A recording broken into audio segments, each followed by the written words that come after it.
राजस्थान के दो घरों में इस वक्त तनाव के हालात हैं। अंदरूनी कहानियां तैयार हो रही है, रस्साकशी का दौर चल रहा है और जानते हैं मामला पूरी तरह सियासी है।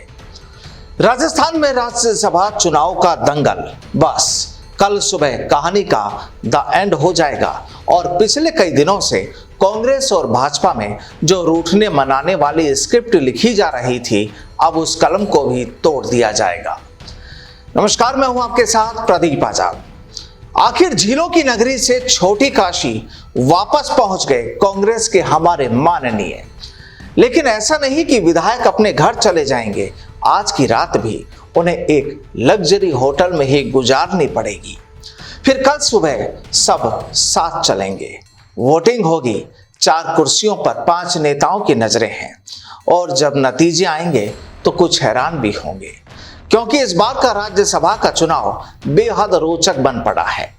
क्योंकि भाजपा की नजरें 2 सीटों पर है और कांग्रेस की 3 सीट पर। लेकिन दिक्कत ये कि सीट 4 है। अब कांग्रेस को 3 सीट मिलती है या फिर भाजपा 2 सीटों पर कब्जा करती है, ये देखना बेहद रोचक होगा। क्योंकि यहां निर्दलीय प्रत्याशी सुभाष चंद्रा को भी भाजपा का पूरा सपोर्ट है और भाजपा के बाकी बचे वोट सुभाष चंद्रा के खाते में ही जाएंगे, यह भी तय ही माना जा रहा है।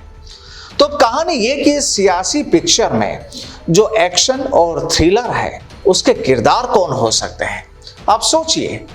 और जो आप सोच रहे हैं वो सही भी हो सकता है। लेकिन जब सियासत का खेला होता है तो फिर कुछ नहीं कहा जा सकता है।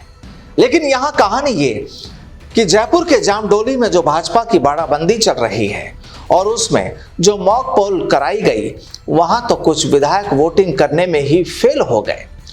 तो जाहिर है भाजपा के बड़े नेताओं की चिंता बढ़ना भी लाजमी हो जाती है। हालांकि खबरें हैं कि अब सब कुछ ठीक है, लेकिन वहीं कांग्रेस भी पीछे नहीं, तैयारियां तो उसकी भी पूरी है। दरअसल इस राज्यसभा चुनाव को लेकर केवल सीटों का गणित ही नहीं, बल्कि सूबे के मुखिया की प्रतिष्ठा भी दांव पर लगी है।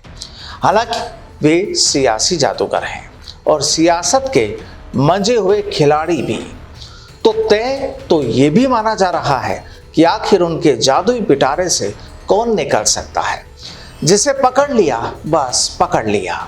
और बात रही निर्दलीय विधायकों की नाराजगी की, तो चर्चाएं तो ये भी हैं कि उन्हें भी मना तो लिया है, लेकिन सवाल ये कि वो खुद माने या नहीं माने, बड़ा सवाल यही है।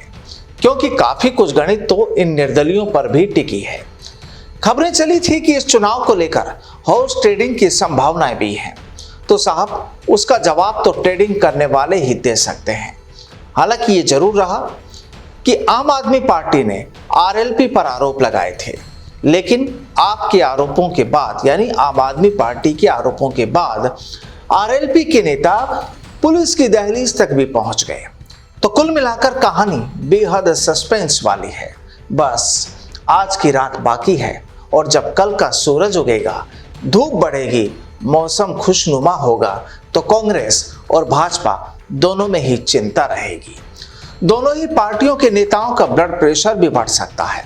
लेकिन हाँ, इस खेल में हमारे माननीय विधायकों ने पूरे आनंद जरूर लिए, फुल एंजॉय किया। अब उनके लिए तो मस्ती और मजाक, लेकिन साहब, सूबे के सरदार और कमल के बड़े पहरेदारों की पेशानी पर पसीना जरूर देखा गया।